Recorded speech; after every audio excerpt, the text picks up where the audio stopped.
حضرت خواجہ معصوم صاحب رحمۃ اللہ علیہ، حضرت مجدد رحمۃ اللہ علیہ نے اپنے فرزندگان کی علمی ترقی کے لیے انہیں خانقاہ میں مدرس رکھا ہوا تھا، اور وہ آئے تھے لاہور، اور لاہور واسطہ پڑ گیا ایک برہمن سے، وہ بیٹھا ہوا تھا لاہور میں اس پہ فٹ پاتھ پہ، تو اس سے نگاہ ڈالی اور اس پہ ایسا اثر ہوا کہ بیٹھ کے، یہ ہے نا ذہن جو غیر اختیاری ہے، جہاں جبر ہو جاتا ہے آدمی کا اختیار چھن جاتا ہے۔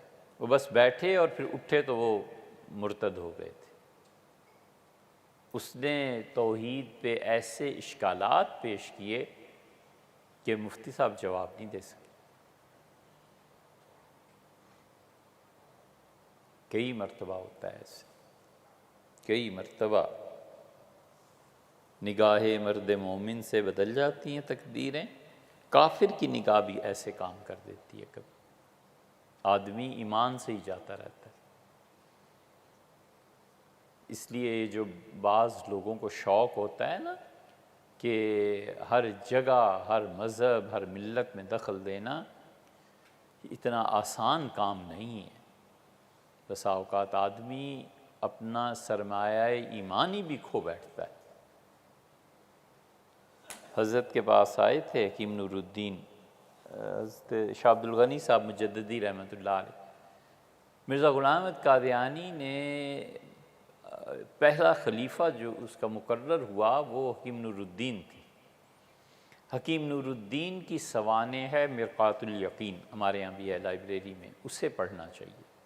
اس سے پتہ چلتا ہے کہ انسان کن کن مراحل سے کبھی گزرتا ہے،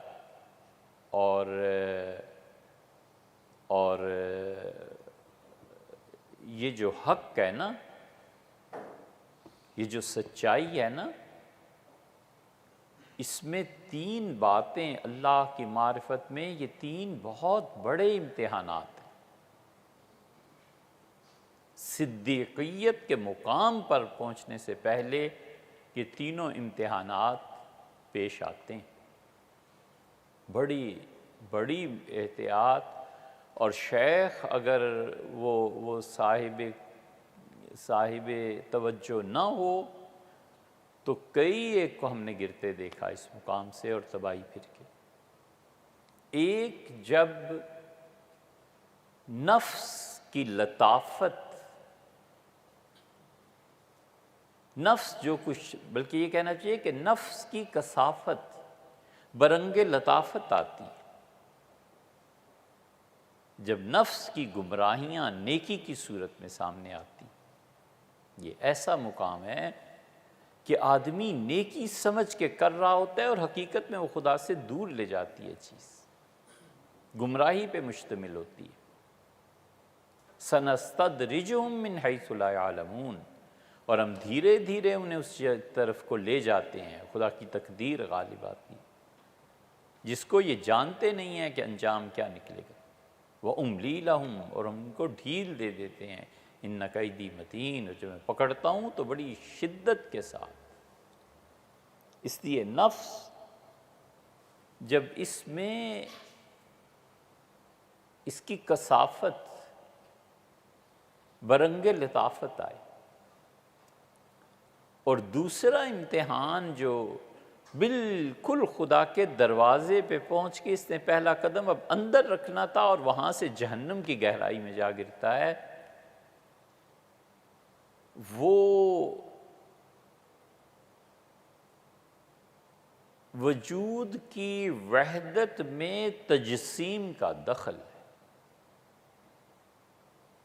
اور اس میں سب سے زیادہ مبتلا چشتیہ سلسلے کے مشائخ ہوتے ہیں، چشتی اور قادری، اس لیے کہ ان دونوں سلاسل میں جذب غالب ہے۔ تو جب وہ مراقبہ ذات اور اس تک پہنچتے ہیں تو ان پر شیطان یہ اثرات مرتب کرتا ہے کہ تجسیم کی طلب کرو۔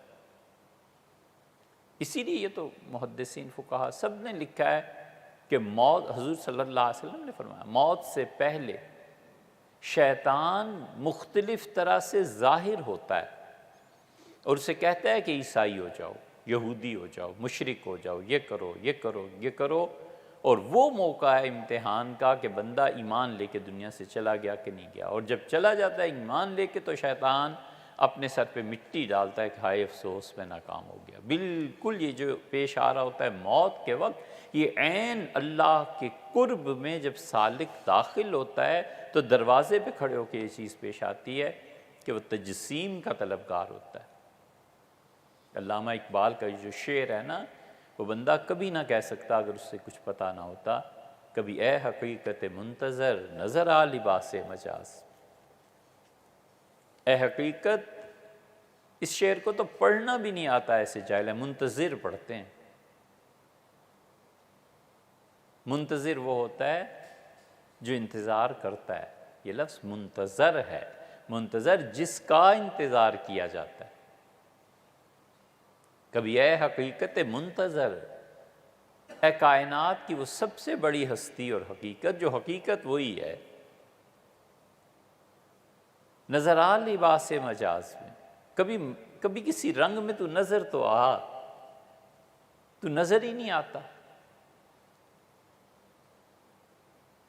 یہ تمنا ہوتی ہے سالک کی، جب اس درجے تک پہنچتا ہے نا تو اس کو تمنا ہوتی ہے،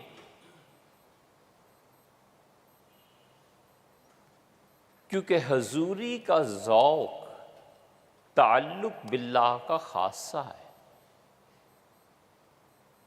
اللہ کے ساتھ جو تعلق ہے نا، اس کا خاصہ ہے کہ حضوری حاصل ہو، جان لگانے کو تیار ہوتا ہے، جان لڑا دیتا ہے کہ حضوری حاصل ہو، کہیں سے بو ملے، خوشبو ملے۔ اس لیے تعلق مع اللہ میں حضوری کا خاصہ ہے، اور شہود کا شوق اس تعلق میں نقص ہے۔ چشتی اور قادری بس جب اتنا جان لیں کہ شہود کا شوق تعلق مع اللہ کے نقائص میں سے ہے تو ٹھیک ہو جاتے ہیں بس۔ اس لیے بڑے مشائخ ایک جملہ بھی کافی ہو جاتا ہے، کہتے ہیں جو تمہیں شوق چڑھا ہوا ہے نا کہ اللہ تعالیٰ کہیں اس کا دست مبارک ہو اور اسے چوموں، اور کہیں پاؤں تو وہ پکڑ لوں، اور کہیں نظر آئیں تو یہ عرض کروں، یہ شہود جو تم باری تعالیٰ کا چاہتے ہو یہ غیب کی ضد ہے، اور پڑھا نہیں ہے یؤمنون بالغیب۔ تو شہود کی ضد کرنا یہ تعلق مع اللہ کے نقائص میں سے ایک نقص۔ اور تیسرا عذاب پیش آ جاتا، خدا بچائے۔ تیسرا عذاب یہ پیش آ جاتا ہے کہ نفس کہتا ہے یہ حسن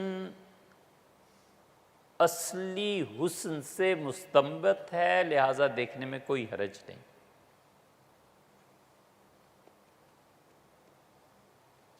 یہ آواز الست بربکم کی جو آواز تھی نا کہ کیا میں تمہارا پروردگار نہیں ہوں، یہ اس آواز کی گونج ہے، لہٰذا موسیقی سننے میں کچھ حرج نہیں۔ یہ مریدنیاں اور مرید کراہت ہوتی ہے اس درجے پہ آنے کی بھی، والعیاذ باللہ اس کے ذکر سے بھی کراہت وارد ہوتی ہے کہ ان سب کا حسن اس حسن حقیقی کی یاد دلاتا ہے۔